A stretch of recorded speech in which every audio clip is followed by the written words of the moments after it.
Hello बच्चों, कैसे हैं? उम्मीद करते हैं सब लोग अच्छे होंगे। मेरा नाम आरटी सर है। मैं आज से आपको फिजिक्स क्लास 11 का कंटेंट पढ़ाऊंगा। तो सबसे पहला चैप्टर आता है आपका फिजिकल वर्ल्ड आता है। फिजिकल वर्ल्ड आप लोग एक बार उसको पढ़िएगा, उसका वीडियो मैं नेक्स्ट क्लास में बनाऊंगा। हम लोग आज से स्टार्ट करेंगे यूनिट एंड डायमेंशन। चैप्टर का नाम है, इसको नोट कर लो, यूनिट एंड डायमेंशन। तो यूनिट एंड डायमेंशन शुरू करने से पहले सबसे पहले हम आपको बता दें कि फिजिकल क्वांटिटी एक टर्म होता है, फिजिकल क्वांटिटी। फिजिकल क्वांटिटी आप कहेंगे सर ये फिजिकल क्वांटिटी क्या होता है? Physical quantity those quantities which can be measured by any instrument. मतलब वो क्वांटिटी जिसको हम किसी मशीन से नापते हैं उसको हम लोग बोलते हैं फिजिकल क्वांटिटी। जैसे अगर हमको टाइम देखना होता है तो हम लोग घड़ी का इस्तेमाल करते हैं, तो घड़ी से हम लोग मेजर करते हैं तो समय बताता है। तो यानी कि समय क्या हो गया आपका? फिजिकल क्वांटिटी हो गया। जैसे कि मास हो गया, जैसे कि हम लोग सब्जी की दुकान पे जाते हैं, आलू लेते हैं, कोई भी सामान लेते हैं, वहाँ पे बोलते हैं भैया 3 किलो आलू दे दो। तो वो क्या करता है, तराजू पे क्या करता है, उसको तौल करके आपको दे देता है। तो हम लोग बोलते हैं भैया 3 किलो आलू दे दो, तो एक बटकरा से उसको तौल करके उसको दे देता है। तो मास होता है उसको बोलते हैं, और उसको भी बोलते हैं क्या? Physical quantity. यानी दुनिया का जो भी चीज अगर हम किसी इंस्ट्रूमेंट से मेजर करके अगर हम लेते हैं तो उसको हम लोग बोलते हैं क्या? Physical quantity. जैसे लेंथ हो गया, दर्जे की दुकान पे गए, बोले भैया 3 मीटर कपड़ा हमको दे दो, तो क्या करेगा, 1 मीटर स्केल लेता है, उससे 3 बार नाप करके आपको दे देता है। तो वो क्या हो गया? मीटर स्केल आपका क्या हो गया? एक मशीन हो गया जिससे हम लोग क्या करते हैं, मेजर करके किसी भी चीज को दे देते हैं। तो फिजिकल क्वांटिटी में दो चीज होता है। एक पहला चीज होता है न्यूमेरिकल वैल्यू होता है, और दूसरा चीज होता है यूनिट होता है। पहला चीज क्या होता है? न्यूमेरिकल वैल्यू, दूसरा क्या होता है? यूनिट। जैसे कि हमने बोल दिया भैया 3 मीटर कपड़ा दे दो, तो मीटर क्या हो गया? 1 मीटर का स्केल हो गया, उससे उसने कितनी बार नापा? उसने 3 बार नापा। जैसे लेंथ मैंने मान लिया, कपड़े का लेंथ मैंने मान लिया कि 3 मीटर है, तो 3 क्या हो गया? नंबर हो गया, यानी 3 टाइम्स हो गया, यानी 3 बार हम क्या करते हैं, किसी मीटर स्केल से उसको मेजर करते हैं। तो 3 क्या हो गया? उसका न्यूमेरिकल वैल्यू हो गया। मीटर क्या हो गया? यूनिट। यूनिट का मतलब क्या हो गया? ये एड्रेस बता रहा है कि ये लेंथ है। जैसे अगर यहाँ पे 3 केजी लिखा होगा तो हम लोग मान लेते हैं कि ये क्या हो गया? मास हो गया। तो ये क्या हो गया? लेंथ क्या हो गया? लेंथ को बोलेंगे क्या? Physical quantity. और 3 क्या हो गया? ये न्यूमेरिकल वैल्यू हो गया। मीटर क्या हो गया? यूनिट हो गया। तो सबसे पहले हम लोग पढ़ेंगे क्या? Physical quantity. सबसे पहले हम लोग पढ़ेंगे फिजिकल क्वांटिटी, उसके बाद हम लोग पढ़ेंगे न्यूमेरिकल वैल्यू कैसे निकालते हैं, उसमें एरर क्या होता है, फिर उसके बाद फर्दर हम लोग पढ़ेंगे क्या? यूनिट पढ़ेंगे, डायमेंशन पढ़ेंगे। ठीक है, तो आज हम लोग शुरू करेंगे क्या? सबसे पहले फिजिकल क्वांटिटी। तो फिजिकल क्वांटिटी का सबसे पहले आप लोग डेफिनेशन नोट कर लो, मैं लिख दे रहा हूं यहाँ पे। Physical quantity,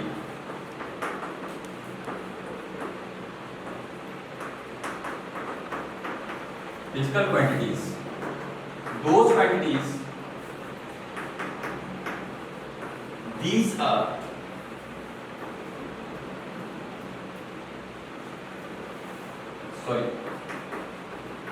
those quantities which can be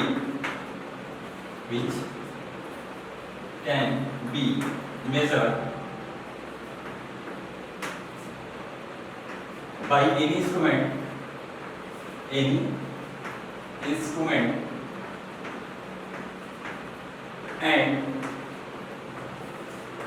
by means of which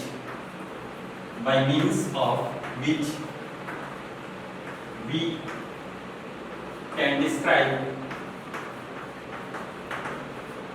can describe law of physics is called physical quantities.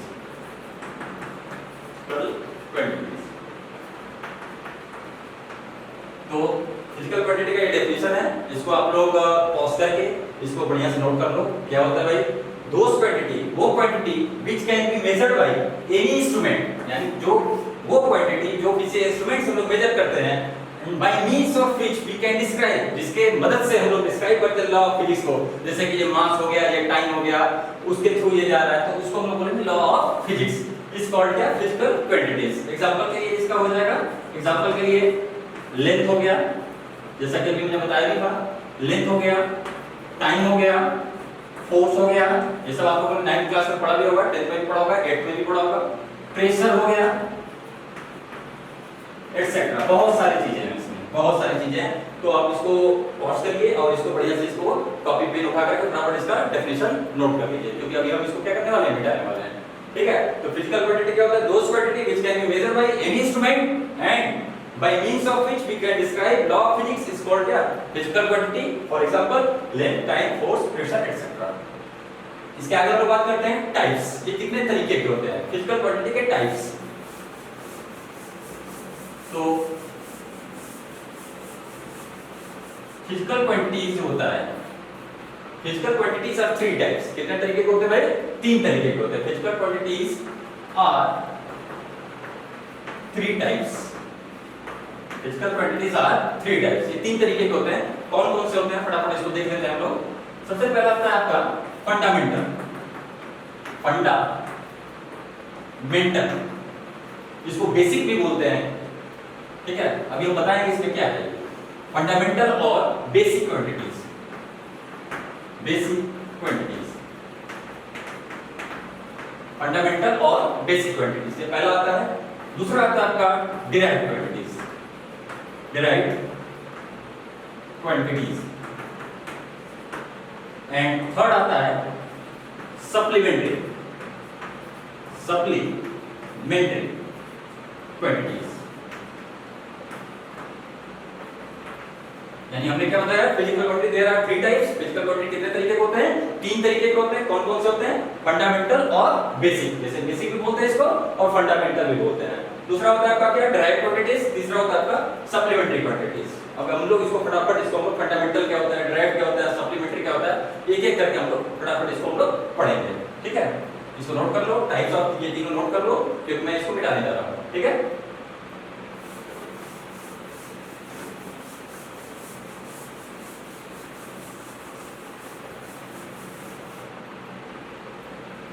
तो सबसे पहला हम लोग पढ़ेंगे क्या? फंडामेंटल, फंडामेंटल, फंडामेंटल और basic quantities.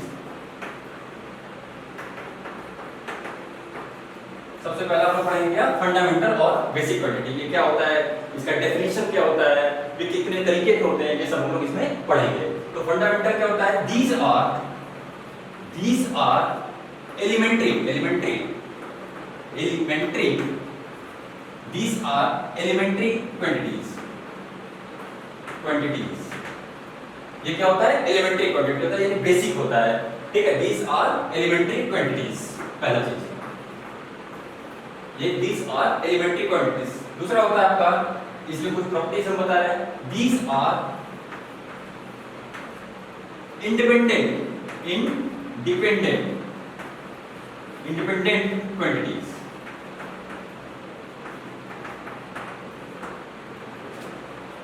all physical quantities, all physical quantities can be derived from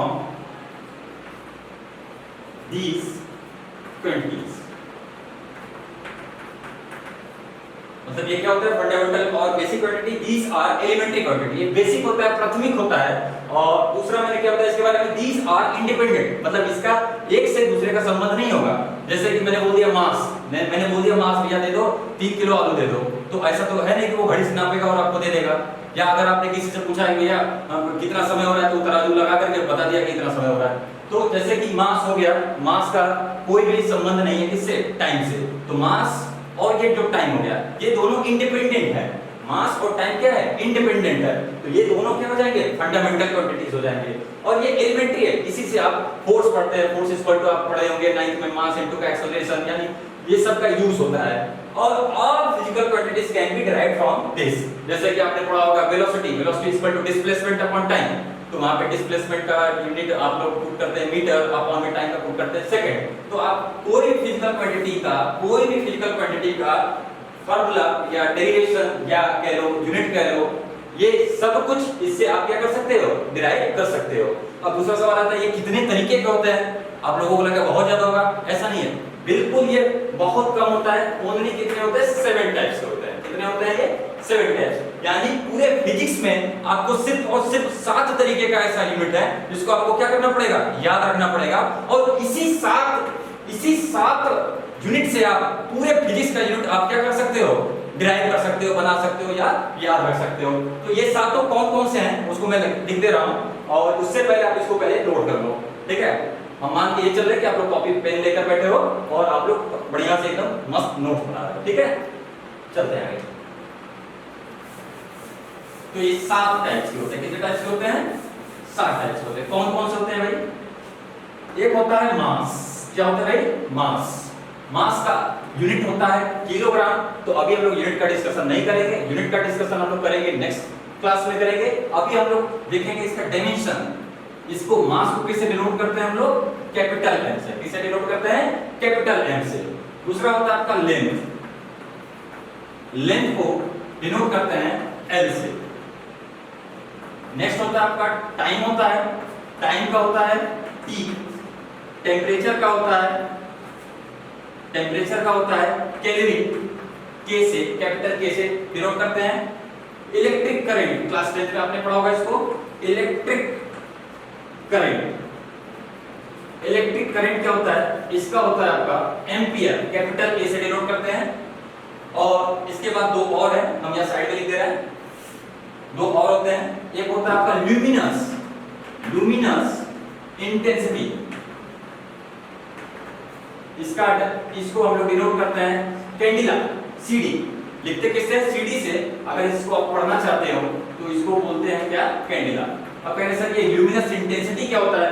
luminous intensity क्या होता है? लाइट के ब्राइटनेस और डार्कनेस को क्या करता है? मेजर करता है। जैसे मान लो किसी कमरे में ज्यादा रोशनी है तो वहां का ल्यूमिनस इंटेंसिटी ज्यादा है, किसी कमरे की रोशनी कम है तो उसका ल्यूमिनस इंटेंसिटी क्या है? कम है। उसको हम किस स्केल से मेजर करते हैं? कैंडिला से करते हैं। नेक्स्ट आता है आपका, ये केमिस्ट्री में भी आता है, amount of substance. Amount of substance. Amount of substance का जो डायमेंशनल फॉर्मूला होता है मोल होता है। क्या होता है भाई? मोल होता है। ये आपको 7 तरीके के पढ़ने हैं। पहला क्या होता है? मास होता है। मास को किससे डिनोट करते हैं? कैपिटल एम से। दूसरा होता है लेंथ। लेंथ का क्या होता है? Capital L. टाइम का क्या होता है? टी। टेम्परेचर का क्या होता है? के। इलेक्ट्रिक करंट का होता है ए। ल्यूमिनस इंटेंसिटी का होता है कैंडिला। उसके बाद होता है अमाउंट ऑफ सब्सटेंस का क्या होता है? मोल होता है। ये 7 तरीके के होते हैं। इसका भी हम लोग आगे चल के हम लोग इसका यूनिट क्या होता है? जैसे मास का आपने सुना होगा, किलोग्राम होता है, लेंथ का मीटर होता है, टाइम का सेकंड होता है। तो अभी यूनिट हम लोग नेक्स्ट क्लास में पढ़ेंगे। फिलहाल अभी हम लोग पढ़ते हैं क्या? डायमेंशन, ठीक है। तो इसके सारे डायमेंशन आप लोग नोट कर लीजिए। ये 7 तरीके के होते हैं जिससे हम लोग आगे जो है पढ़ेंगे।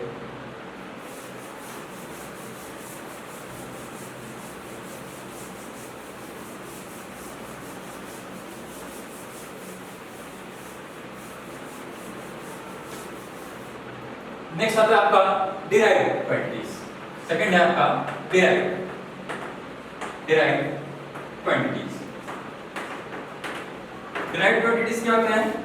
दोस quantities which can be derived with the help of basic quantities. Basic कौन सा? जो भी मैंने सातों लिखवाया था। इसको आप लिख सकते हो क्या? Those quantities which can be obtain कह लो या डिराइव कह लो, derive with the help of basic quantities. Basic कौन से थे? वो सातों बेसिक क्वांटिटीज आर कॉल्ड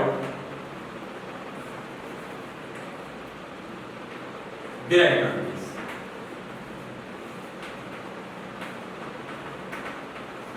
ठीक है, ये डिराइव्ड क्वांटिटी का आप डेफिनेशन के तौर पे इसको नोट कर सकते हो। ठीक है, those quantities which can be derived from with the help of basic quantities are called derived quantities. जैसे इसका एग्जांपल देखते हैं, 2-4 एग्जांपल दिखाते हैं, फिर आपको समझ में आने लगेगा। तो इसका डिराइव्ड में जैसे एरिया हो गया, वॉल्यूम हो गया, मोमेंटम हो गया, ये सारे के सारे क्या हो गए? आपके क्या हो गए? Derived quantities. तो इसका हम लोग एग्जांपल देख लेते हैं। सबसे पहला एग्जांपल हम लेते हैं क्या? मोमेंटम। मोमेंटम को किससे डिनोट करते हैं भाई? p से। 9th क्लास में आपने पढ़ा होगा मोमेंटम। तो मोमेंटम का फार्मूला आपने पढ़ा होगा मास इनटू का वेलोसिटी। मोमेंटम का क्या होता है फार्मूला? मास इनटू का वेलोसिटी। इसके बाद आगे देखिएगा, अब हमको ये जानना है कि इसका डायमेंशनल फार्मूला कैसे मिलेगा। तो देखिए यहाँ पे मास को एज इट इज रहने दीजिए। वेलोसिटी को आप लोग क्या लिखते हैं? Displacement divided by time. तो वेलोसिटी आपने पढ़ा होगा, rate of change of displacement is known as velocity class 9th में। तो वेलोसिटी को हम लोग क्या लिखते हैं भाई, डिस्प्लेसमेंट अपॉन टाइम। तो मास का डेफिनेशन फार्मूला अभी मैंने लिखवाया था, मास का क्या होता है कैपिटल M। डिस्प्लेसमेंट को भाई किससे मेजर करेंगे हम लोग, डिस्प्लेसमेंट क्या होता है लेंथ होता है, तो लेंथ को किस लेटर से डिनोट करते हैं L से, डिवाइडेड बाय क्या हो गया टाइम T हो गया। तो इसका जो डायमेंशनल फार्मूला बनेगा वो क्या बन जाएगा M L, और ये जब T ऊपर जाएगा इसका पावर कितना है यहाँ पे 1 है, जब ये ऊपर जाएगा तो क्या हो जाएगा -1। तो ये क्या हो गया डायमेंशनल फार्मूला ऑफ, देखो मैंने इसको बड़े वाले ब्रैकेट में लिखा है, इसको पढ़ते क्या है डायमेंशनल फार्मूला ऑफ मोमेंटम। तो डायमेंशनल फार्मूला ऑफ मोमेंटम क्या हम लोग कहेंगे भाई, डायमेंशन क्या है इसका mLt-1। इसका पावर कितना है भाई 1 है, इसका क्या है 1 है, इसका पावर क्या है 1। तो यहां पे क्या क्वेश्चन अराइज होगा वो देखते हैं। तो जैसे यहां पे देखिए, जैसे यहां पे कोई भी फिजिकल क्वांटिटी, जैसे ये m1 आया, मोमेंटम को देख लेते हैं, यहां पे l1 आया, t-1 आया, तो इसको बोल देंगे क्या, इसको बोलेंगे क्या, दिस इज डायमेंशनल फार्मूला। ये क्या है डायमेंशनल फार्मूला। और ये जो पावर्स है, पावर्स जो इसके पावर है, इसको बोलेंगे डायमेंशन। क्या बोलेंगे इसको डायमेंशन। जैसे मोमेंटम में क्या डायमेंशन है, तो one dimension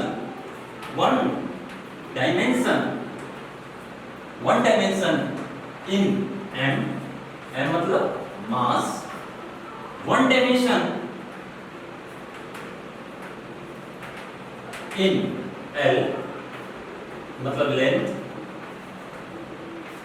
and one dimension in -1 dimension in T मतलब टाइम। यानी कि एक डायमेंशन, यानी मास में कितना डायमेंशन है 1 है मोमेंटम में, और लेंथ में कितना डायमेंशन है 1 है, और टाइम में कितना डायमेंशन है -1 है। तो ये किसका फार्मूला हो गया, मोमेंटम का डायमेंशनल फार्मूला हो गया। कुछ और देख लेते हैं, जैसे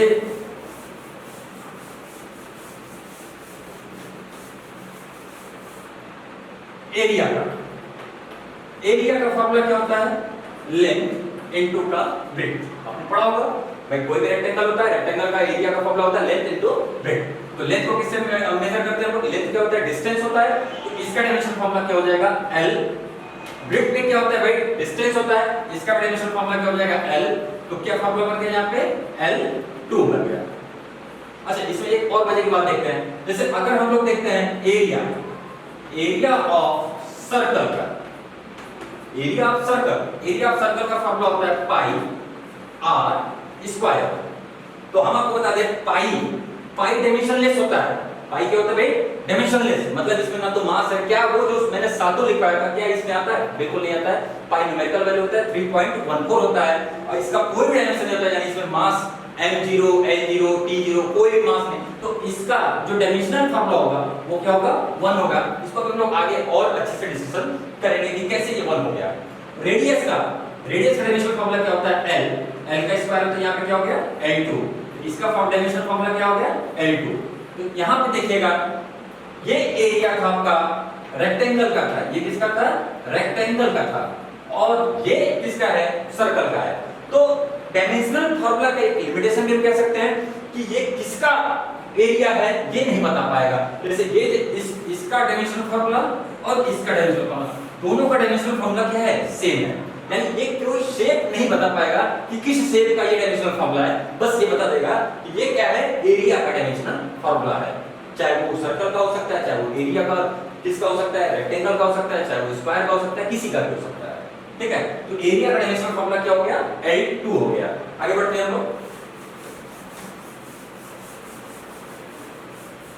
नेक्स्ट आता है आपका वॉल्यूम का डायमेंशनल फार्मूला। ये सारे के सारे डिराइव्ड क्वांटिटीज हैं, इसको हम क्या कर रहे हैं किसके मदद से ला रहे हैं फंडामेंटल से ला रहे हैं। तो वॉल्यूम का क्या होता है formula length into width into का हाइट। इसका क्या हो जाएगा डायमेंशनल फार्मूला भाई L, इसका क्या हो जाएगा L, इसका हाइट भी क्या होता है डिस्टेंस होता है, और इसका भी क्या हो गया L, यानी यहाँ पावर 1, यहाँ पावर 1, यहाँ पावर 1, कितना हो जाएगा L3। सेम वही चीज अगर आप वैल्यूम किसका निकालना चाहो, स्फीयर का, किसका निकालना चाहो, स्फीयर का वैल्यूम अगर आप निकालना चाहो तो फॉर्मूला क्या होता है 4/3 पाई आर क्यूब होता है। जैसा कि मैंने पहले भी बोला था, इसमें कोई भी अगर जहां पे लगे कि वो अगर मास नहीं, इसमें टाइम नहीं है, कुछ भी नहीं, तो इसको चुपचाप क्या लिखो 1, इसका डायमेंशनल फॉर्मूला क्या हो गया 1, और पाई का क्या होता है भाई 1, और रेडियस का भी मैंने बताया था, रेडियस क्या होता है डिस्टेंस होता है L, पावर कितना है 3, तो कितना मिल गया होगा L3 मिल गया। यानी यहाँ पे देखिए ये जो वॉल्यूम था ये किसका था भाई क्यूबॉइड का था, और ये किसका वॉल्यूम है स्फीयर का है, तो दोनों का डायमेंशनल फॉर्मूला आप ध्यान से देख लो सेम है। इससे ये समझ में आ रहा है कि डायमेंशनल फॉर्मूला सिर्फ आपको ये बता देगा कि ये वॉल्यूम का डायमेंशनल फॉर्मूला है, यानी ये सारी चीजें की रिक्वायरमेंट पड़ेगी, बट ये नहीं बता पाएगा किस शेप का ये है। ठीक है, आगे बढ़ते हैं।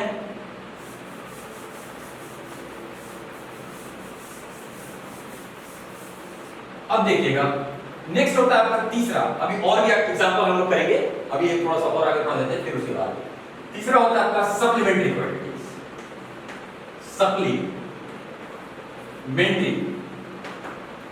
Supplementary quantities.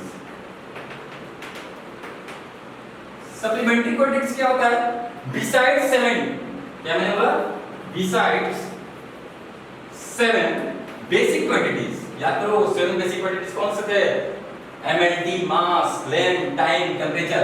Beside 7 basic quantities,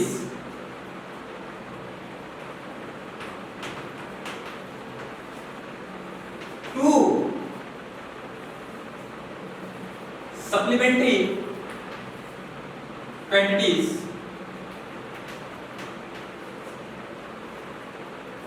also defined. 7 basic quantity के अलावा दो एक और ऐसे होते हैं जिसको हम लोग किसके कैटेगरी में डालते हैं, सप्लीमेंट्री में डालते हैं। इसमें कौन कौन से होते हैं देख लीजिएगा। पहला होता है आपका एंगल, क्या होता है भाई एंगल। एंगल क्या होता है, एंगल क्या होता है भाई दो लाइन के बीच में जो एंगल बनता है उसको हम लोग बोलते हैं एंगल। ठीक है, ये क्या हो गया एंगल। और दूसरा होता है आपका solid angle, solid angle. Solid angle क्या होता है, तो ये जो बनता है form between two lines, form between two lines. दूसरा होता है आपका solid angle form on solid, मैंने क्या लिखवाया फॉर्म ऑन सॉलिड। अब ये कहेंगे क्या, जैसे मान लो मैं देख रहा हूं, जैसे यहाँ पे प्रोजेक्टर चल रहा है, ये पूरा कवर कर रहा है, इसने क्या किया, जैसे ये देखो यहाँ पे ऐसे देख लो, ये कोई ऑब्जेक्ट है, यहाँ से आप देख रहे हो, यहाँ से इसको अगर आप देख रहे हो, ये क्या किया आपने, एक सॉलिड पे आपने क्या किया एंगल सब्सटेंड किया, इसका शेप कैसा हो गया आपका सर्कुलर हो गया, इसका शेप कैसा हो गया सर्कुलर हो गया, तो इसको बोलेंगे सॉलिड एंगल। सॉलिड एंगल कहां बनता है, फॉर्म्स ऑन सॉलिड बनता है, और एंगल कहां बनता है, फॉर्म्स बिटवीन टू लाइंस बनता है। इसका आगे हम लोग पढ़ेंगे, इसका यूनिट क्या होता है, एंगल का होता है रेडियन होता है, सॉलिड एंगल क्या होता है स्टेरेडियन।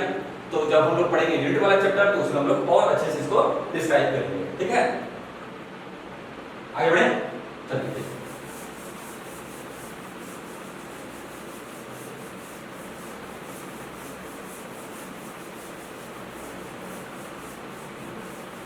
अब कुछ फटाफट हम लोग क्वेश्चंस कर लेते हैं। ठीक है, तीनों क्वांटिटीज उम्मीद करते हैं आपको समझ में आ गया होगा, physical quantity, derived quantities and क्या सप्लीमेंट्री क्वांटिटीज। तो कुछ रूल्स है, 2-3 रूल बताऊंगा और बिल्कुल आसान हो जाएगा, बिल्कुल भी क्या हो जाएगा आसान हो जाएगा आपको क्वेश्चन करने के लिए। पहला रूल बहुत ध्यान से देखिएगा, सुनिएगा। पहला, चाहे ये हाइट हो, क्या हो हाइट, अच्छा मैंने बड़े ब्रैकेट में लिखा है तो इसको पढ़ेंगे क्या, डायमेंशनल फार्मूला ऑफ हाइट, क्या पढ़ेंगे इसको डायमेंशनल फार्मूला ऑफ हाइट। इसके बाद हाइट कह लो, लेंथ कह लो, अच्छा इसको क्या पढ़ेंगे डायमेंशनल फार्मूला ऑफ लेंथ। ऐसे ही जहां पे भी बड़ा ब्रैकेट लगा होगा हम लोग क्या जोड़ देंगे, इसके नाम के आगे डायमेंशनल फार्मूला ऑफ। ठीक है, लेंथ हो जाए, रेडियस हो जाए, आर्क हो जाए, ठीक है आर्क हो जाए, इसके बाद और डिस्टेंस कह लो, डिस्टेंस कह लो, डिस्प्लेसमेंट, डिस्प्लेसमेंट। तो हाइट किससे मेजर किया जाता है, लेंथ से। अगर आपको कोई भी हाइट मेजर करना हो तो किससे मेजर करोगे, स्केल से मेजर करोगे, ठीक है इंची से मेजर करोगे। लेंथ मेजर करना होगा तो भी किससे मेजर करोगे, स्केल से करोगे। रेडियस किसी भी सर्कल का अगर आपको रेडियस मेजर करना होगा तो किससे मेजर करोगे, स्केल से। तो ये ऐसे आर हो गया, डिस्टेंस हो गया, डिस्प्लेसमेंट, ये सारे के सारे सबका डायमेंशनल फार्मूला क्या हो जाएगा, एल हो जाएगा। इन सारे का सबका डायमेंशनल फार्मूला हम क्या डिनोट करेंगे इसको, एल से। क्यों? क्योंकि सबको मेजर करने के लिए एक ही स्केल का आपको रिक्वायरमेंट पड़ रहा है। ठीक है, इसको नोट कर लेना, ये रूल नंबर 1 है, इसको अच्छे से नोट कर लो क्योंकि आगे हम लोग इसी से क्वेश्चन बनाएंगे। ठीक है,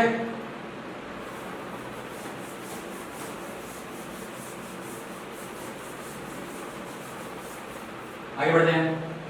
फिर कुछ न्यूमेरिकल्स वैल्यू हो गया। न्यूमेरिकल्स वैल्यू जैसे कि प्लस कोई दिमाग में आ रहा है, मान लो 1 ले लिया, माइनस ले लिया, 1 ले लिया, चलो 2 ले लिया, हो गया, सबने खाली 1 ले लिया, 2/3 ले लिया, -2/3 ले लिया, कुछ भी लो, रूट में ले लो, पाई में ले लो, इन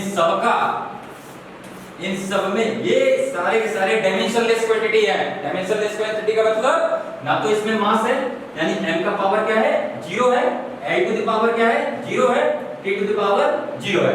सबका डायमेंशनल क्या है फार्मूला, सब में डायमेंशन क्या है, 0। और किसी का पावर 0 आपने पढ़ा होगा, क्या होता है भाई, 1 होता है। यानी इसको हम लोग दिखाने के लिए न्यूमेरिकल में क्या लिख देते हैं, 1। यानी इन सबका डायमेंशनल फार्मूला क्या आएगा, 1 आएगा। ठीक है, ये रूल नंबर 2 है। ये कौन सा है, रूल नंबर 2, दूसरा। ठीक है, आगे बढ़ते हैं।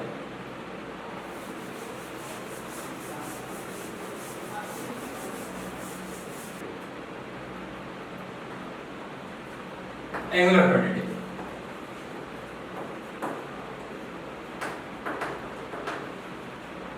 नेक्स्ट आता है आपका dimensional formula of angular quantity. सबसे पहले आता है इसमें एंगल आता है। एंगल किसे डिनोट करते हैं हम लोग, थीटा से करते हैं। तो एंगल को लिखते कैसे हैं हम लोग भाई, r डिवाइडेड बाय क्या होता है, radius. r divided by radius. r को मैंने पहले ही बताया था, r का डायमेंशन फार्मूला क्या होता है, l होता है, रेडियस का क्या होता है, l होता है। ये दोनों कट जाएगा और इसका डायमेंशन फार्मूला क्या मिल जाएगा आपको, 1 मिल जाएगा। इसके बाद आता है आपका एंगुलर डिस्प्लेसमेंट। एंगुलर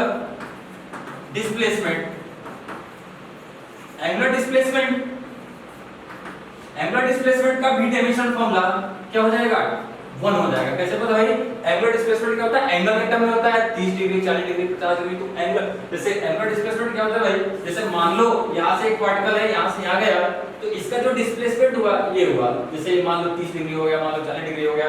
तो एंगुलर डिस्प्लेसमेंट किससे डिनोट किया जाएगा, एंगल से किया जाएगा। और एंगल को मैंने पहले ही बता दिया था, r डिवाइडेड बाय क्या होता है, रेडियस। तो इसका डायमेंशन फार्मूला क्या होगा, 1 होगा। और एंगुलर डिस्प्लेसमेंट का भी डायमेंशन फार्मूला क्या होगा, आपका 1 होगा। इसके आगे बढ़ते हैं हम लोग। एंगुलर डिस्प्लेसमेंट हो गया। नेक्स्ट आता है आपका एंगुलर वेलोसिटी। एंगुलर वेलोसिटी का जो फार्मूला, वेलोसिटी का फार्मूला आपने पढ़ा होगा, डिस्प्लेसमेंट अपॉन टाइम। तो अगर यहाँ पे एंगुलर वेलोसिटी लिखा हुआ है तो इसका फार्मूला क्या हो जाएगा, एंगुलर डिस्प्लेसमेंट अपॉन में टाइम टेकन। तो एंगुलर डिस्प्लेसमेंट का डायमेंशन फार्मूला अभी मैंने बताया था, क्या होता है आपका भाई, 1 होता है, डिवाइडेड बाय टाइम का क्या होता है, t होता है। तो यहां पे जो फार्मूला बनेगा वो बनेगा t - 1। कैसे t - 1 हुआ, ये जब t ऊपर जाएगा तो ये जो पावर प्लस 1 है ये क्या हो जाएगा, -1 हो जाएगा। नेक्स्ट आता है आपका एंगुलर एक्सेलरेशन। अच्छा एक बात और, इसको ओमेगा से, किस लेटर से डिनोट करते हैं, ओमेगा से डिनोट करते हैं। नेक्स्ट आता है आपका एंगुलर एक्सेलरेशन। क्या आता है भाई, एंगुलर एक्सेलरेशन, इसको डिनोट करते हैं अल्फा से। तो एंगुलर एक्सेलरेशन का जो फार्मूला बनता है, एक्सेलरेशन का आपने पढ़ा होगा, वेलोसिटी डिवाइडेड बाय टाइम। तो यहां पे क्या हो जाएगा, एंगुलर एक्सेलरेशन का क्या हो जाएगा, एंगुलर वेलोसिटी डिवाइडेड बाय क्या हो जाएगा, टाइम हो जाएगा। तो यहाँ पे एंगुलर वेलोसिटी का डायमेंशन फार्मूला क्या है, t - 1 है। क्या है भाई, t - 1। तो यहाँ पे हमने लिख दिया t - 1 और डिवाइडेड बाय यहाँ पे टाइम का क्या होता है, t होता है। तो यहाँ पे एक t का पावर ये 1 जब ऊपर जाएगा -1 हो जाएगा। तो -1 क्या हो जाएगा, t - का 2 हो जाएगा। यानी एंगुलर एक्सेलरेशन का डायमेंशन फार्मूला क्या बनेगा, t - 2 बनेगा। जल्दी इसको नोट कर लो।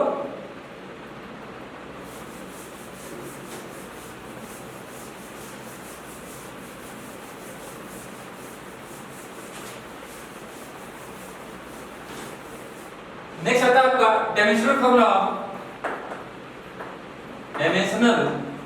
Formula of universal constant, universal constant कह लो या कांस्टेंट कह लो, फिजिकल कांस्टेंट कह लो।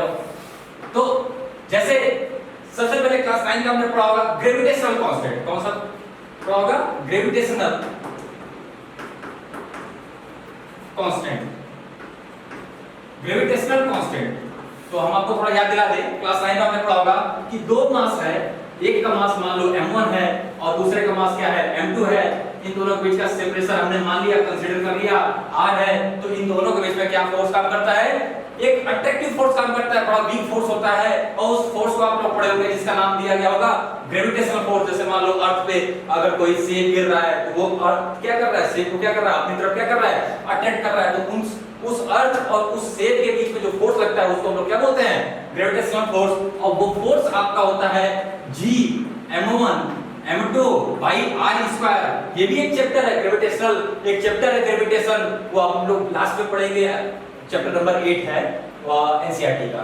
तो अभी उसको नहीं पढ़ना है, अभी हम लोगों को सिर्फ क्या पढ़ना है? उसका डायमेंशनल फार्मूला पढ़ना है। तो देखिएगा G क्या हो गया? G को ही हम लोग क्या बोलते हैं? यही क्या होता है? इसी को हम लोग बोलते हैं क्या?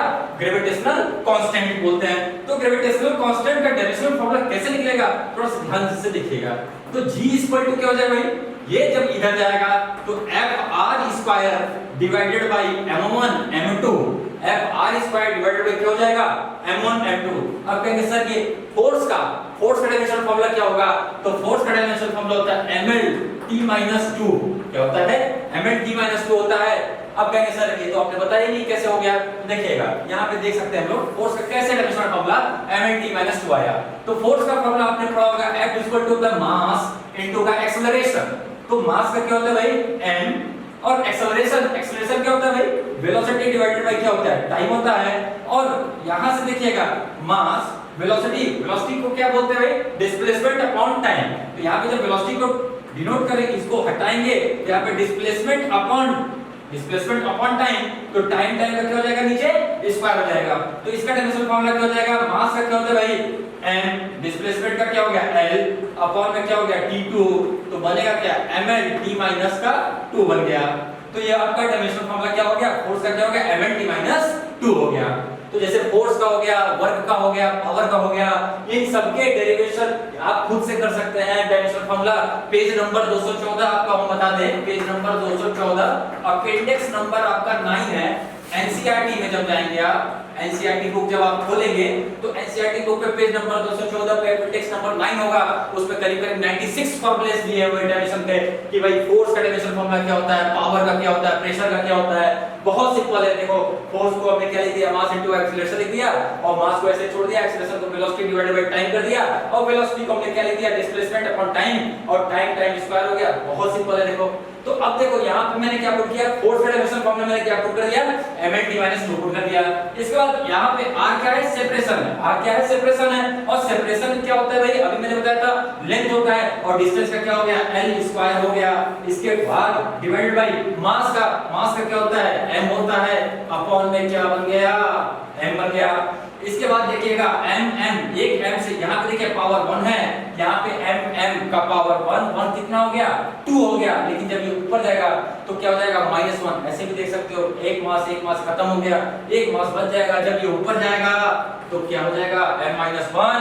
उसके बाद इसका पावर देखिएगा 1 है, इसका बेस और इसका बेस सेम है, तो इन दोनों का पावर आप लोग ऐड कर दें तो मिलेगा क्या? L3, और क्या मिलेगा? t-2। ये आपके स्कूल्स वगैरह में पूछ सकते हैं कि find the dimensional formula of gravitational constant. तो कैपिटल G का जो डायमेंशनल फार्मूला होता है m-1 L3, और t- का क्या हो जाएगा? 2 हो जाएगा। इसको नोट कर लेना।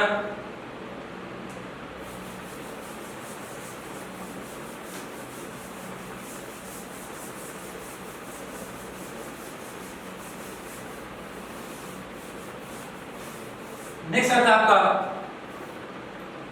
कांस्टेंट में universal constant, universal gas constant. अब कहेंगे सर ये क्या होता है, तो ideal gas equation Pv equal to आपने पढ़ा होगा nRT होता है। Pv इक्वल टू क्या होता है, ये केमिस्ट्री का टर्म है। Pv इक्वल टू होता है आइडियल गैस का nRT। n क्या होता है, नंबर ऑफ मोल। r क्या होता है, आइडियल गैस कांस्टेंट। t क्या होता है, टेंपरेचर। p क्या होता है, प्रेशर। और v क्या होता है, वॉल्यूम होता है। और आपसे पूछेगा इसका, ये भी क्या है, इसी को बोलते हैं यूनिवर्सल गैस कांस्टेंट। इसका डायमेंशन फॉर्मूला पूछेगा तो r इक्वल टू क्या हो जाएगा, Pv डिवाइडेड बाय क्या हो जाएगा, nt। अब देखो यहाँ पे प्रेशर आ गया, प्रेशर का आपको डायमेंशन फॉर्मूला नहीं पता है तो ऐसे हम लोग करेंगे क्या, पहले इसको कैलकुलेट कर लेंगे। देखो प्रेशर का फॉर्मूला क्या होता है, फोर्स डिवाइडेड बाय क्या होता है, एरिया। और फोर्स का भी हम लोगों ने निकाला था, क्या है भाई, mlt माइनस का 2 डिवाइडेड बाय एरिया। एरिया का मैंने बताया था क्या होता है, L2। तो मिलेगा क्या, ml माइनस 1। कैसे पता, यहाँ 1 है, यहाँ पे 2 है, जब 2 ऊपर जाएगा माइनस 2 हो जाएगा, -1। यहाँ पे ml2 ml minus 1 t minus 2। अब यहाँ पे हम लोग पुट कर देते हैं उसी प्रेशर का जो डायमेंशन फॉर्मूला आपने यहाँ पे निकाला है, इसको ला करके यहाँ पे पुट कर देते हैं तो मिलेगा क्या, ml minus 1 t minus 2 divided by, अच्छा यहाँ पे देखिए v क्या है, मैंने बताया था वॉल्यूम होता है। और वॉल्यूम का मैंने पहले ही बता दिया था, वॉल्यूम का डायमेंशन फॉर्मूला क्या होता है, L3 होता है। रूल नंबर 1 में देखिएगा, बोलिएगा, उसमें होगा L3 है वॉल्यूम का। अच्छा नंबर ऑफ मोल का मैंने बताया था क्या होता है भाई, मोल होता है। क्या होता है डायमेंशन फॉर्मूला, मोल होता है। वहां कहां पे देखोगे इसको, फंडामेंटल क्वांटिटी में 7वां नंबर होगा, जो 7 तरीके का मैंने बताया था, 7वें नंबर पे नंबर आपको ये मोल का डायमेंशन फॉर्मूला मैंने बताया था, मोल होता है। अच्छा टेंपरेचर का मैंने क्या बताया था, K होता है। अब इसको थोड़ा सा सॉल्व कर लो फटाफट। यहां पे देखो ये क्या है, m हो गया। अब देखो l-1, यहां पे ये देखो +3 है, 3 + 3 -1 क्या हो जाएगा, 2 हो जाएगा। कैसे पता, 3 - 1 क्या हो गया, 2 हो गया। इस बार ये टेंपरेचर है तो यहाँ पे T-2 और ये मोल ऊपर जाएगा तो मोल -1 और K ऊपर जाएगा तो K -1 हो जाएगा। तो एक इसका हो गया आपका यूनिवर्सल गैस कांस्टेंट का डायमेंशन फॉर्मूला क्या हो गया, m1 L2 T-2 मोल -1 K -1। आगे बढ़ते हैं।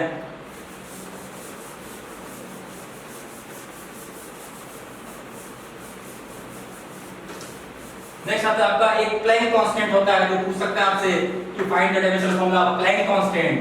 तो प्लैंक कांस्टेंट क्या होता है, E इक्वल टू फॉर्मूला होता है h न्यू होता है।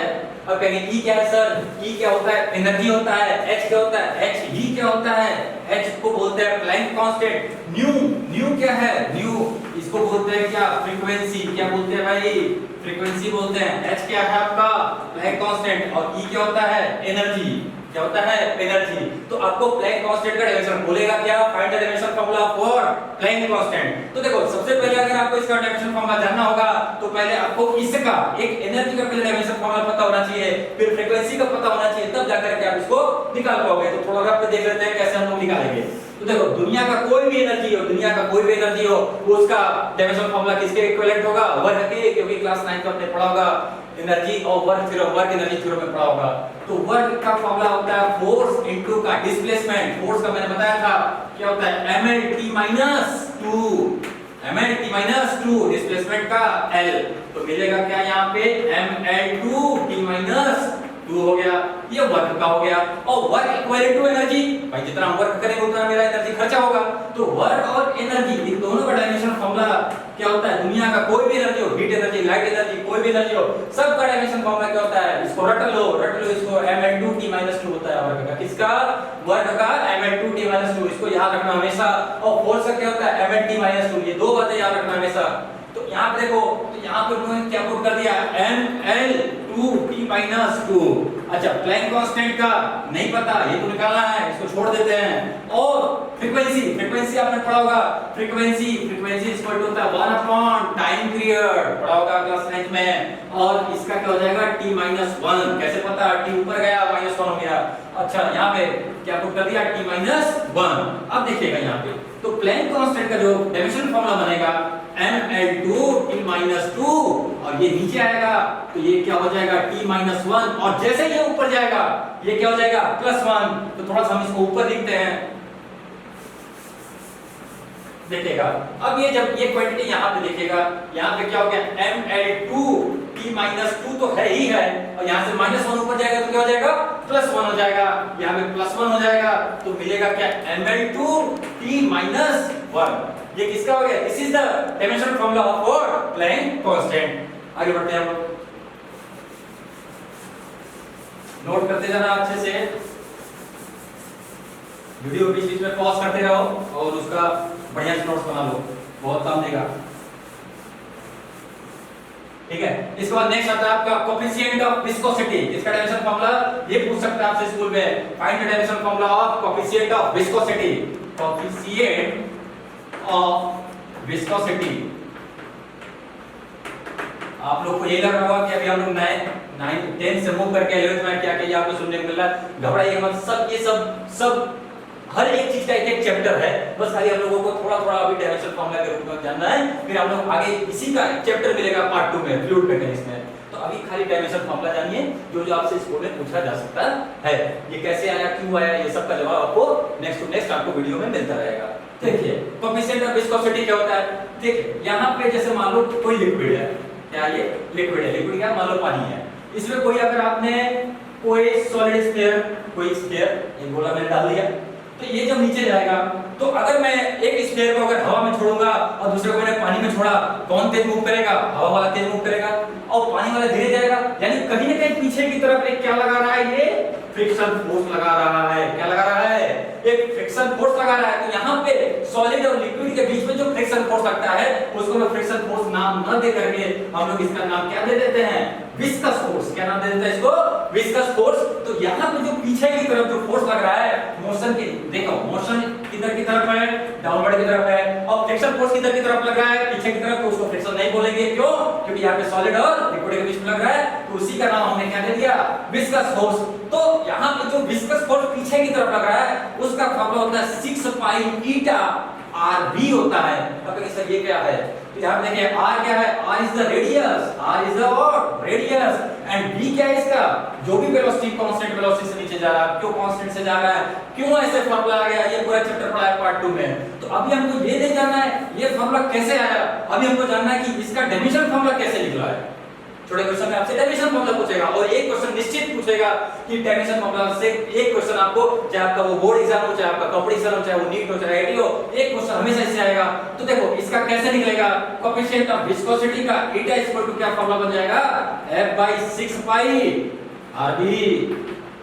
अच्छा फोर्स का मैंने क्या बताया था? mLT-2 डिवाइडेड बाय 6 का कांस्टेंट, मैंने रूल नंबर 2 में लिखवाया था। कांस्टेंट का क्या होता है भाई? बोलते जाओ देखते जाओ 1। और पाई का मैंने क्या बताया था?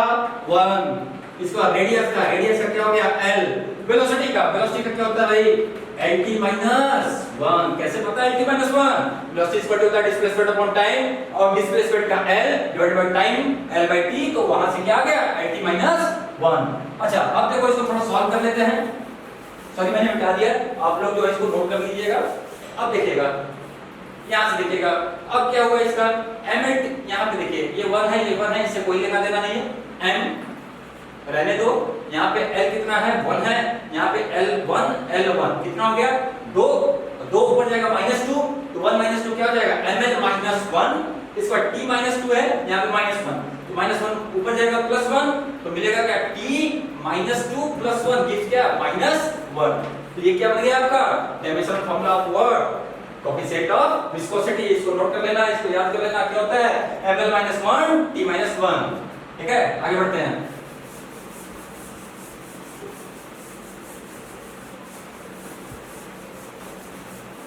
एक आता है आपका स्प्रिंग कांस्टेंट आता है, कुछ कांस्टेंट है, फटाफट देख लीजिए। स्प्रिंग कांस्टेंट कहेंगे सर ये क्या है? स्प्रिंग कांस्टेंट क्या होता है कि अगर कोई भी स्प्रिंग से कोई भी ऑब्जेक्ट को मैंने बांध करके अगर F फोर्स से खींचा, अगर खींचेंगे, खींचने के बाद छोड़ेंगे, कहां जाएगा? ऊपर जाएगा। क्यों जाएगा? क्योंकि अंदर इसके क्या होगा? Restoring force. रिस्टोरिंग का मतलब जितना अगर मैंने इसको खींचा, यहाँ पे खींच दिया, अब हम छोड़ेंगे, कहां जाएगा? ऊपर जाएगा। यानी इसके अंदर क्या हो रहा है? फोर्स क्या हो जा रहा है? स्टोर हो जा रहा है। तो वो जो स्टोरिंग फोर्स होता है F इज इक्वल टू, वो जो फोर्स होगा जितना ज्यादा हम खींचेंगे इसके अंदर उतना ज्यादा फोर्स स्टोर होगा। यानी F is directly proportional to x हो गया, यानी जितना ज्यादा ये डिस्प्लेस होगा उतना ज्यादा फोर्स स्टोर होगा। अब जब हम लोग इसको इक्वल बनाते हैं, यहाँ पे क्या हो जाता है? kx। तो स्प्रिंग फोर्स इसको बोलते हैं स्प्रिंग फोर्स। क्या बोलते हैं इसको? स्प्रिंग फोर्स इक्वल टू होता है kx। k क्या होता है? इसी को बोलते हैं स्प्रिंग कांस्टेंट। ये खुद का कांस्टेंट हो गया। हो सकता है स्प्रिंग स्टील स्टील का हो सकता है कॉपर का, तो अलग अलग स्प्रिंगों का अलग अलग कांस्टेंट होता है, तो इसका डायमेंशन फॉर्मूला आपसे पूछ सकता है। तो कैसे निकलेगा इसका, तो k इक्वल टू हो गया f डिवाइडेड बाय x, और f का क्या होता है ml t minus 2 divided by x। मैंने बताया था कि x क्या होता है, डिस्टेंस होता है, जितना हम खींच रहे हैं मतलब x हो गया, और x का मतलब क्या हो गया, डिस्टेंस हो गया। तो यहाँ पे मैंने x का क्या लिख दिया, l लिख दिया, और फोर्स का डायमेंशन फार्मूला क्या है ml t माइनस 2। तो यहाँ से l क्या हो गया, खत्म हो गया, मिला क्या इसका डायमेंशन फार्मूला mt माइनस 2। ये भी पूछ सकता है स्प्रिंग कांस्टेंट का डायमेंशन फार्मूला क्या होता है, तो आपका क्या बन जाएगा mt माइनस 2 बन जाएगा। ठीक है, नेक्स्ट देखते हैं।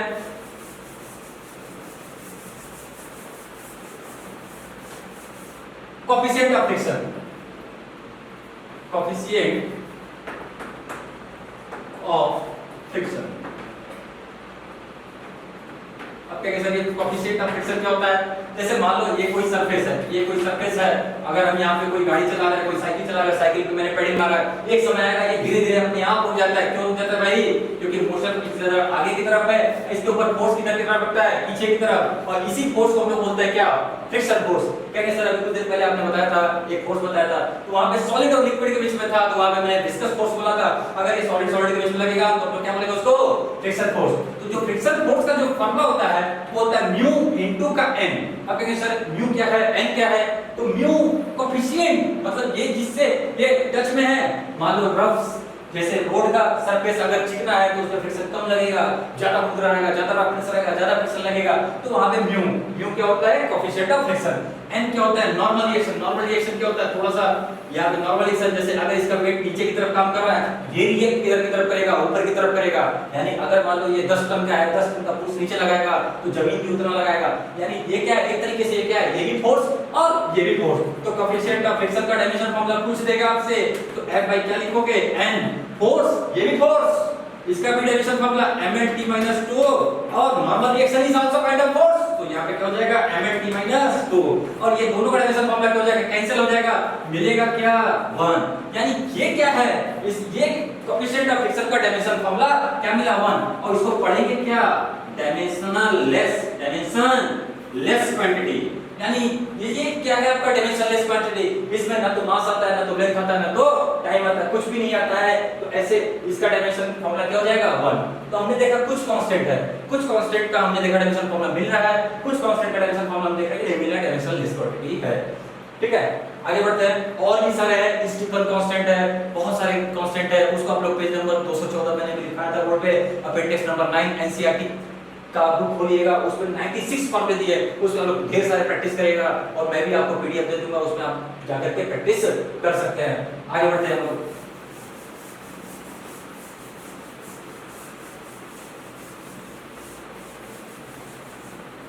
सम special features, some special features.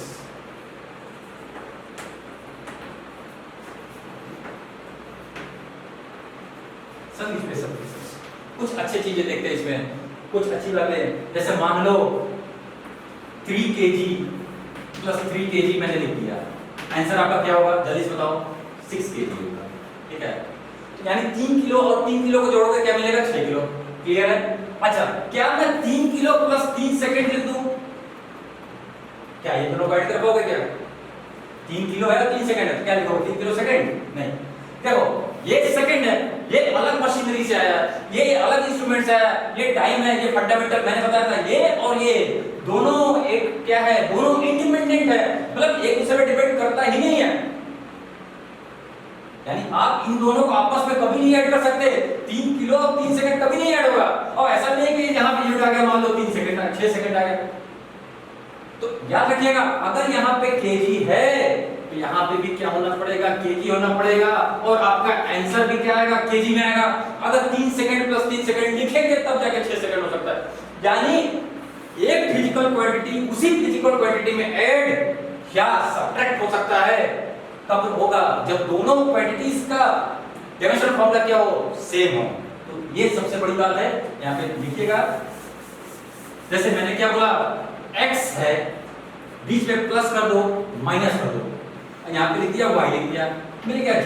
यानी कि वही वाला एग्जांपल कि अगर 3 केजी में 3 केजी जोड़ना है, घटाना है, तो दोनों का डायमेंशन क्या होना चाहिए, यूनिट क्या होना चाहिए, सेम होना चाहिए, दोनों सेम फिजिकल क्वांटिटी होनी चाहिए। तो अगर ये x और ये y आपस में ऐड हो या सब्ट्रैक्ट हो, तो मैंने क्या कंडीशन बताया, इन दोनों का dimensional formula x must be equal two dimensional formula of y, और जो डायमेंशनल फार्मूला x का होगा वही डायमेंशनल फार्मूला आपका y का होगा, और वही डायमेंशनल फार्मूला आपका किसका होना चाहिए, z का होना चाहिए। ये बात याद रखना, ये सबसे बढ़िया तक का आपको मिलेगा क्या, कि अगर x है और एक y है और ये z है, अगर इसके बीच में प्लस लगा है, माइनस लगा है, इक्वल लगा है, तो तीनों का डायमेंशनल फार्मूला सेम होना चाहिए और तीनों सेम क्वांटिटीज होना चाहिए। यानी यहां पे लिख सकते हैं वन क्वांटिटी, क्या लिख सकते हो, one quantity can be added और subtracted with what, with similar, सबसे बड़ी बात, with क्या, similar quantities and rise to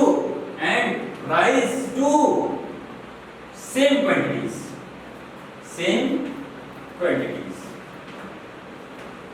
ये लाइन, इसको अच्छे से नोट कर लो। क्या मैंने बोला, एक क्वांटिटी, मतलब ये x की बात करें, एक क्वांटिटी कैन बी एडेड और सब्ट्रैक्टेड विद द सिमिलर, यानी y को भी क्या होना पड़ेगा, वही क्वांटिटी होना पड़ेगा, वही डायमेंशन फार्मूला होना पड़ेगा with similar quantity and rise to मतलब जो आंसर आपको मिलेगा to same quantity, same answer मिलना चाहिए। चलिए इस पे क्वेश्चन हम लोग करके देखते हैं, तब तक पहले इसको आप लोग फटाफट इसको नोट करो, इसका स्क्रीनशॉट ले लो, फिर हम लोग इस पे न्यूमेरिकल करते हैं।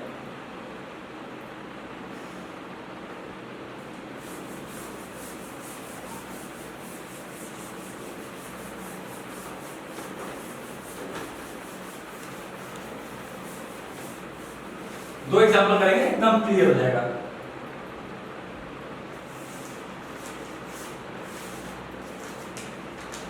पहला एग्जांपल देखते हैं, ये पहला एग्जांपल है, एग्जांपल नंबर फर्स्ट।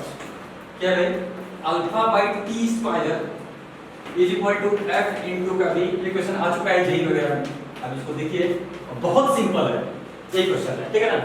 तो यहां पे देखिएगा, एक क्वेश्चन आया था कि alpha by T square is equal to f b plus का beta by x square.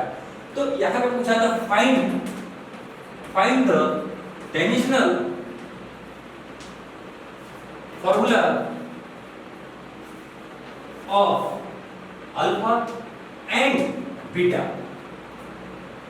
Here यहां पे बताया था t क्या है, टाइम है, t is what, time, f is force and v is velocity and x is distance।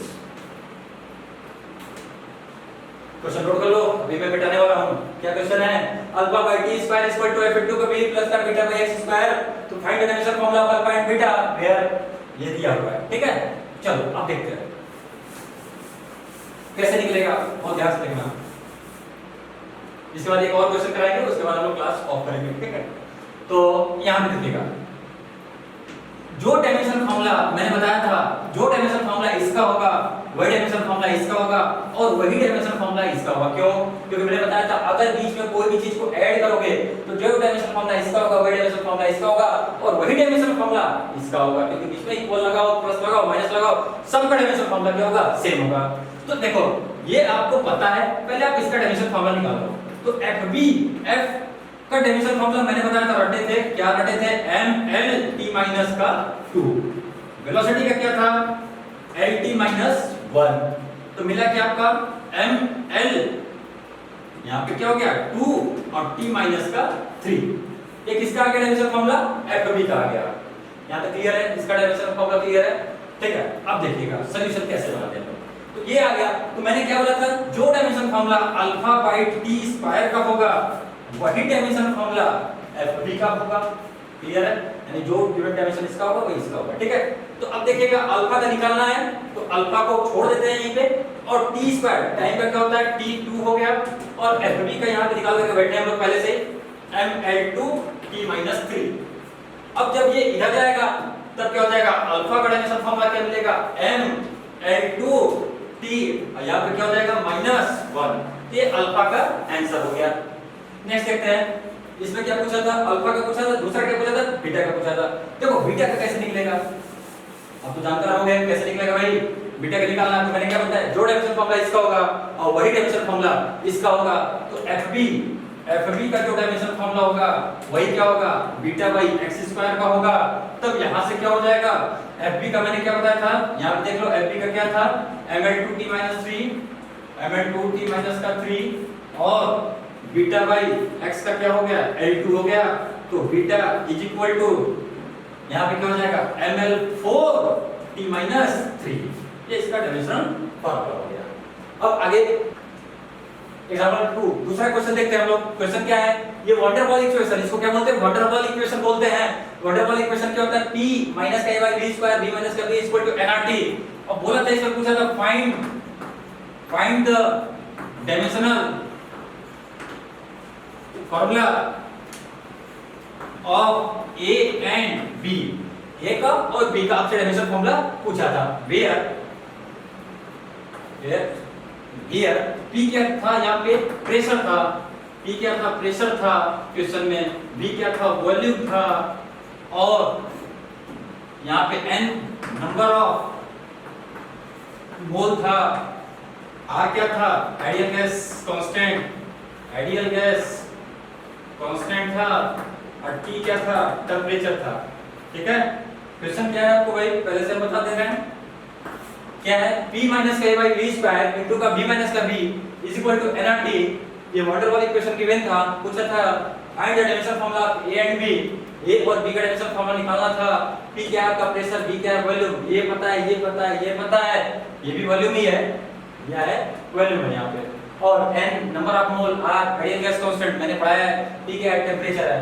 तो आपको a और b का डायमेंशन फॉर्मूला पूछा है, तो इसका सॉल्यूशन, मेरा सॉल्यूशन देखने से पहले आप लोग यहाँ पे वीडियो को पॉज करिए और 1 मिनट 2 मिनट अपने खुद के लिए समय दीजिए, दिमाग थोड़ा चलाइए कि कैसे हम इसको सॉल्व करें, तब इसके आगे का वीडियो आप देखिएगा। ठीक है, इसका सॉल्यूशन मैं तुरंत दे रहा हूं, आप लोग देखिएगा इसको, याद रखिएगा। जैसे कि इसका देखो दिमाग में मैंने क्या बताया था, जो इधर का डायमेंशन फॉर्मूला होगा वही इधर का होगा, क्लियर है। लेकिन इधर का फंक्शन बहुत बड़ा है, यहाँ पे मल्टीप्लाई है, अगर यहाँ पे प्लस होता माइनस होता तो मैं बोलता कि यहाँ का डायमेंशन, यहाँ का डायमेंशन और यहाँ का डायमेंशन सेम होता, बट मल्टीप्लाई है तो नहीं हो सकता है। अब हम इधर ना जाकर के इधर नहीं जाएंगे, क्यों नहीं जाएंगे, क्योंकि इधर का फंक्शन बहुत बड़ा है। हम लोग कहाँ पे दिमाग लगाते हैं, यहाँ पे लगाते हैं। इसके अंदर थोड़ा सा देखते हैं, इसके अंदर इस ब्रैकेट के अंदर देखते हैं, जो डायमेंशन फॉर्मूला p का होगा वही फॉर्मूला इसका होगा। क्यों होगा, बीच में क्या लगा हुआ है, माइनस, मैंने बताया था ना, प्लस हो माइनस हो, डायमेंशन फॉर्मूला क्या होगा, सेम होगा। तो dimensional formula p must be equal to dimension formula of what, a/b²। यहां से क्या बना, a इक्वल टू a का डायमेंशन फॉर्मूला क्या बनेगा, b²। अब कहते सर p का क्या होता है, p क्या होता है, प्रेशर, और प्रेशर का क्या होता है formula, force divided by area. दो फॉर्मूला याद रखना, सिर्फ फोर्स का और वर्क का। फोर्स का क्या होता है, ml t - 2, एरिया का क्या होता है, L2, मिला क्या, ml -1 t - 2। इसको यहां पे पुट कर देते हैं तो मिलेगा क्या, ml -1 t - 2। और वॉल्यूम का मैंने क्या बताया था, L3 के पावर 2, क्यों, क्योंकि स्क्वायर है। यहां पे कितना आ गया, 6l आ गया, 6, और यहां पे -1, तो ml 5 t - 2। ठीक है, मजा आ रहा है।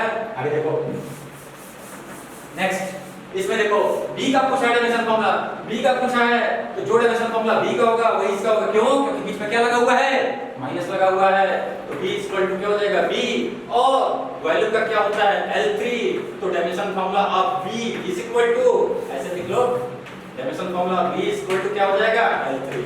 यानी आंसर क्या हो गया, a का जो डायमेंशन फॉर्मूला होगा ml 5 - 2, और b का जो डायमेंशन फॉर्मूला होगा वो क्या होगा, L3 होगा। तो ये आपका दो एग्जांपल हो गया एडिशन और सब्ट्रैक्शन के बेसिस पे होगा। अगला हम लोग पढ़ते हैं,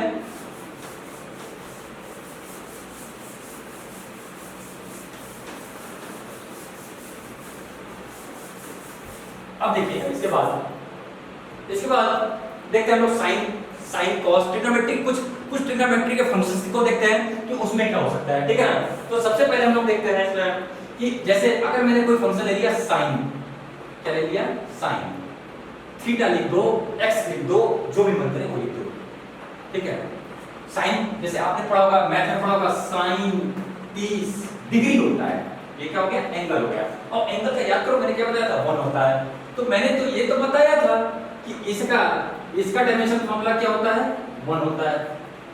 क्यों 1 होता है, अरे याद करो ना, थीटा एंगल इस मैंने क्या बताया था, आर डिवाइडेड बाय क्या था, रेडियस था, और ये क्या था, l बाई l, ये दोनों खत्म हो गया था, मिला क्या था, 1।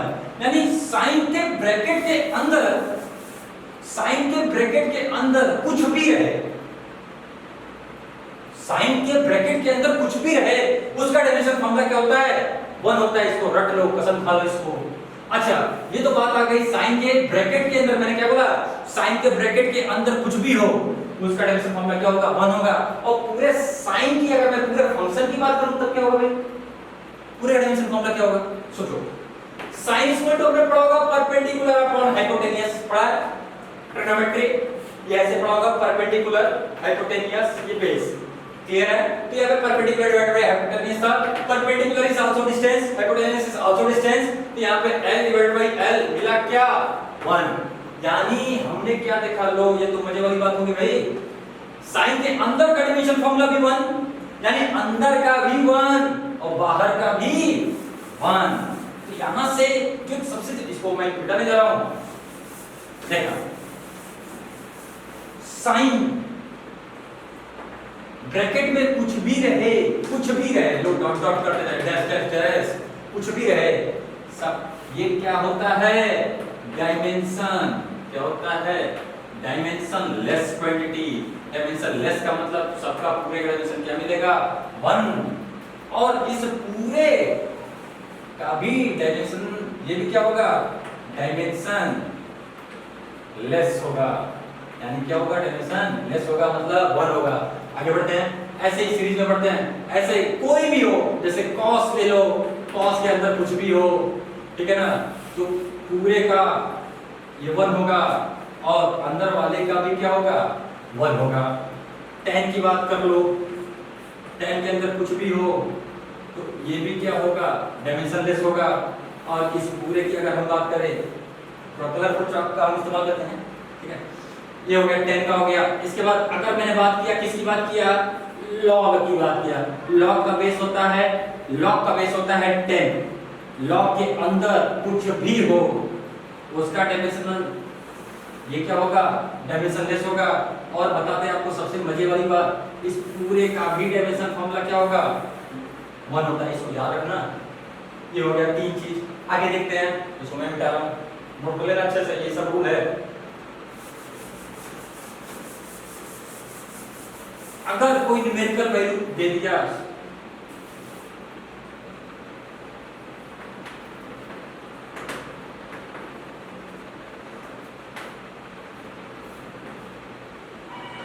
कोई न्यूमेरिकल वैल्यू मैंने दे दिया, जैसे 2 टू द पावर कुछ भी हो, अरे 2 के पावर 2 करोगे तो क्या आएगा, 4 आएगा न्यूमेरिकल वैल्यू। 2 के पावर कुछ भी करोगे तो इस पूरे का डायमेंशन फॉर्मूला क्या मिलने वाला है, 1। इसके अंदर वाले का भी डायमेंशन फॉर्मूला क्या मिलेगा, 1 मिलेगा। लॉग का देख लिया था, ln देख लो। अब ऐसा नहीं, ln क्या होता है, ln का बेस e होता है, जब बेस e रहेगा तो ln लिखेंगे, बेस 10 रहेगा तो log लिखेंगे। तो अंदर वाले का डायमेंशन फॉर्मूला 1 होगा और पूरे वाले का भी डायमेंशन फॉर्मूला क्या होगा, 1 होगा। इसके बाद e to the power, e क्या होता है, एक्सपोनेंट होता है, e टू द पावर कुछ भी हो, ये एक्सपोनेंट होता है। ये फर्दर आप लोग पढ़ेंगे, मैथ में भी पढ़ेंगे, फिजिक्स में भी पढ़ेंगे, ग्राफ में पढ़ेंगे, फिलहाल अभी ये जान लो। तो इसका डायमेंशन फॉर्मूला क्या होगा, इस पूरे का भी 1 होगा और इस अंदर वाले का भी क्या होगा। यानी एक बात याद रखना, जितने भी मैथमेटिकल्स, ज्यादातर जितने भी मैथमेटिकल क्वांटिटीज जो भी आप लेके चल रहे हो, उसके अंदर का सबका डायमेंशन फॉर्मूला 1 होगा और पूरे का भी क्या होगा, 1 होगा। अब इसमें लोग एक दो क्वेश्चन देखते हैं, ठीक है, क्वेश्चन इसमें मजा आ जाएगा करने में। चलो एग्जांपल लो, पहला example,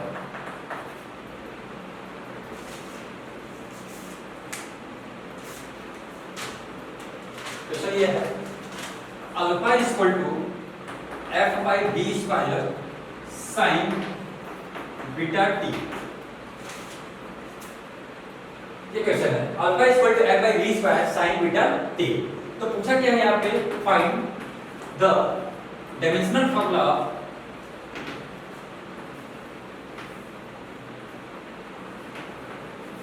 alpha and beta. Here F is force and T is time, V is volume नहीं वेलोसिटी। दिया क्वेश्चन में वेलोसिटी, क्वेश्चन दिया रहेगा जो भी चीज रहेगा, क्वेश्चन को नोट करो अच्छे से, इसका सॉल्यूशन देखो, पहले कोशिश करो, अभ्यास करो, तब सॉल्यूशन देखना। अभी वीडियो पॉज करके पहले अभ्यास कर लो, 1 मिनट समय दो, फिर उसके बाद मेरा सॉल्यूशन देखना। चलो अब देखो यही क्वेश्चन है, पूछा क्या अल्फा का डिवीजन फार्मूला क्या होगा, बीटा का क्या होगा। ठीक है, देखो डरने की बात नहीं है।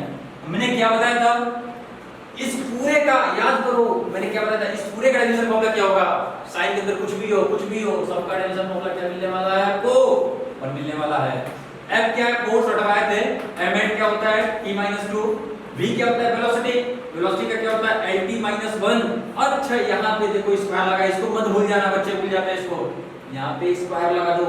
इसके बाद अल्फा का पूछ दिया है, यहाँ पे क्या मिलेगा m, l यहाँ पे 1 है, 1 मत लेके जाना ऊपर, 1 के यहाँ देखो पावर का पावर है, तो पावर का पावर मल्टीप्लाई करके क्या मिलेगा 2, जब इसको बोलोगे स्क्वायर होगा 2, जब ऊपर जाएगा तो -2, अच्छा पहले से 1 है तो -2 पर जाएगा, तो l के पावर 1 पहले से है, और ये देखो 2 लेके नीचे से आएगा ऊपर तो माइनस कर देगा इसको। इसके बाद देखो नेक्स्ट, यहाँ पे देखो t टू द पावर क्या है, यहाँ पे -2 है, यहाँ पे देखो 2 into -1, -2 पर जाएगा तो क्या हो जाएगा +2। यहाँ पे देखो भैया t माइनस ये क्या हो गया 0 हो गया, मिला क्या ml -1 मिला, और वो छूटा है तो देख लो, तो ये देखो अल्फा का डायमेंशन फार्मूला क्या मिला ml -1 मिला। नेक्स्ट क्या पूछा था इसमें, बीटा का डायमेंशन फार्मूला पूछा था, तो याद करो मैंने क्या बोला था, इसके ब्रैकेट के अंदर भी कुछ भी रहे, मैंने क्या बोला था डायमेंशन फार्मूला क्या होगा 1 होगा। तो यहाँ पे देखो बीटा t का भी डायमेंशन फार्मूला क्या होगा भाई 1 होगा, तो यहाँ से देखो बीटा इक्वल टू 1 बाई क्या हो जाएगा t हो जाएगा, 1 बाई यहाँ पे t हो गया, यहाँ पे क्या हो जाएगा t-1 हो गया। तो ये आपका बीटा का डायमेंशन फार्मूला निकल गया। अब हम लोग आगे इसके आगे हम लोग पढ़ेंगे, नेक्स्ट वीडियो में हम लोग पढ़ेंगे कि कैसे मतलब लिमिटेशन पढ़ेंगे, डायमेंशन फार्मूला का लिमिटेशन पढ़ेंगे, और भी बहुत अच्छी अच्छी चीजें टॉपिक लेकर आ रहे हैं हम लोग टॉपिक 2 में। आज के लिए इतना ही, टॉपिक गुड।